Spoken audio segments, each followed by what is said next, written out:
It's 174 petawatts of solar that hits our Earth every single day.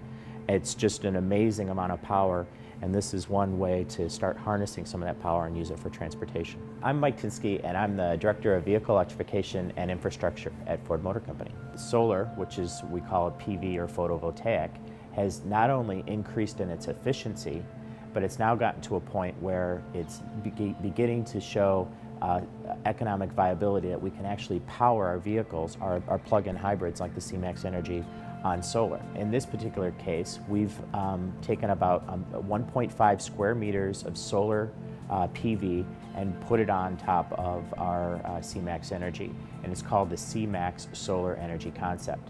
Now, alone, that solar will only generate about 300 watts of power, which is not enough to fully recharge the battery in one day.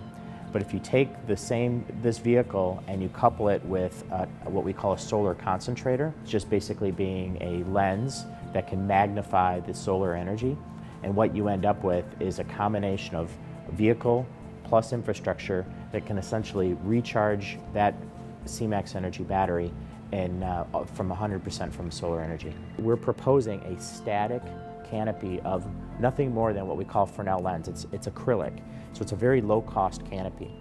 But the vehicle itself, as the sun traverses the sky from east to west, the vehicle will essentially move in the opposite direction and always keep that solar energy concentrated on the roof of the vehicle.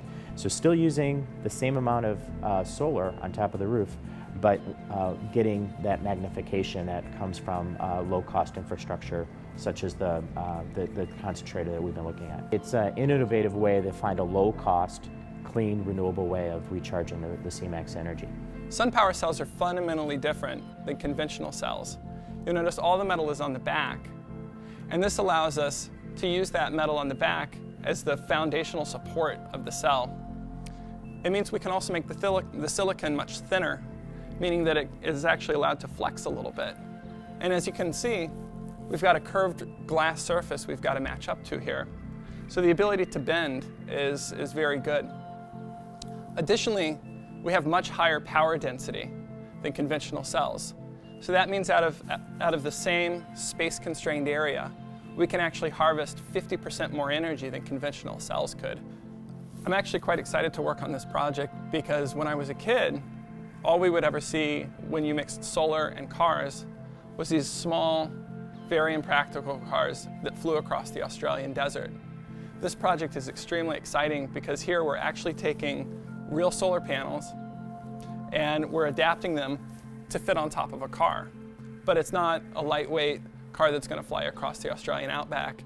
It's an everyday car that we could expect to see in the cities and on the highways. This solution, where you couple the infrastructure with the solar on the vehicle, essentially isn't reliant on a grid anymore. And so if you're in an area that doesn't have electricity either provided or a very unreliable source of electricity, this concept will still work. It's a freestanding concept. At Ford, we're really concerned about the environment. We're really concerned about sustainability, and this is a concept that could really improve that.